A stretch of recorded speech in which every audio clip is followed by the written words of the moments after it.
Shalom, shalom, excellence. Nous partageons avec vous une question ce matin qui nous a été posée par un internaute. Doit-on fêter son anniversaire? Pour y répondre, la première parole que nous avons trouvée, c'est Romains 8, 28. Tout concourt au plan de Dieu pour ceux qui aiment Dieu. Et cela commence avec votre naissance. Votre naissance, quelles que soient les circonstances qui environnent votre venue sur terre, votre naissance est dans le plan de Dieu. Parce que l'ennemi n'a jamais créé quelque chose et il ne créera jamais quelque chose. Sinon qu'il est le père du mensonge avec tout ce qui en découle.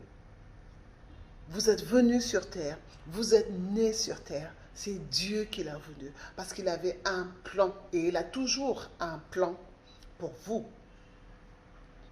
La deuxième écriture que nous avons trouvée, c'est Colossiens 1, 16. Car en lui ont été créées toutes les choses dans les cieux et sur la terre, les visibles et les invisibles. Les visibles et les invisibles. Surtout que tout a été créé pour lui, par lui. Donc, votre venue sur terre a été voulue par Dieu, pour Dieu. Pourquoi? Parce qu'il a un plan particulier pour vous. Parce que vous êtes le petit frère de Jésus-Christ. Oui, sachons-le, tout être humain qui vient sur terre est un Jésus-Christ en puissance dans la dynamique de faire la volonté du Très-Haut afin que son royaume s'établisse sur terre.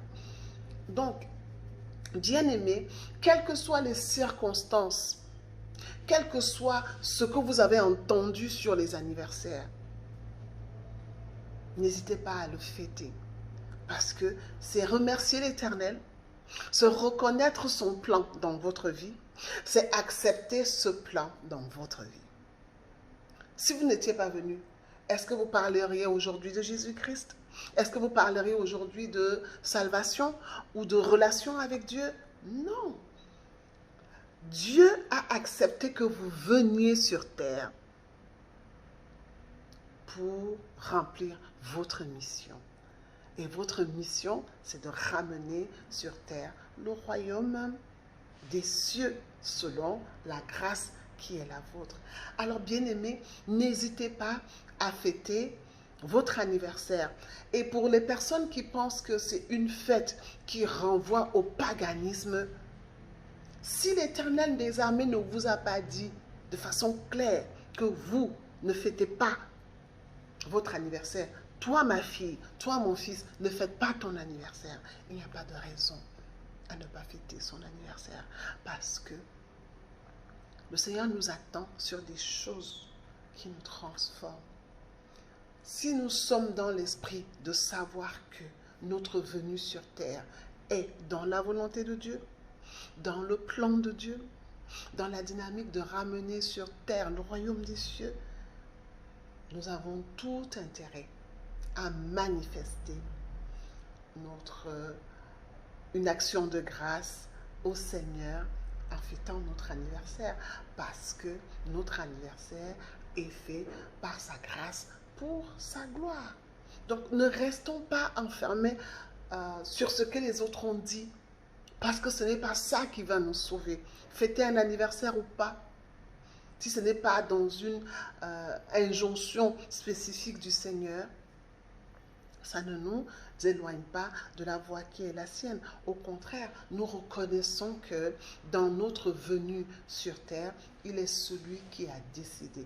Donc, quelles que soient les circonstances, maman nous a cherchés dans un cimetière, elle est allée, elle a disparu des jours dans de l'eau, dans de la forêt. Notre naissance a été annoncée bien des années à l'avance et le moment de naître est entouré de circonstances pas très orthodoxes.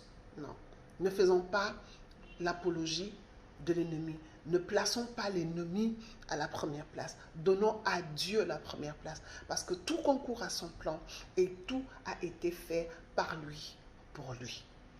Donc votre anniversaire, votre venue sur terre est un pied du nez à l'ennemi. Parce que vous avez la puissance, vous avez le pouvoir, vous avez l'autorité par la grâce du Tout-Puissant d'être le petit frère de Jésus-Christ, d'être celui-là qui va permettre au royaume des cieux de venir sur terre. Parce que vous allez être, vous portez en vous la semence de Dieu qui permet de bouter au dehors l'ennemi avec tous ses suppôts. Donc votre anniversaire est une grâce.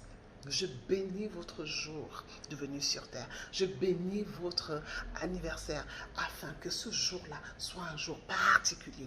Un jour où l'ennemi sait que oui, il y a un serviteur de Dieu qui est arrivé sur terre.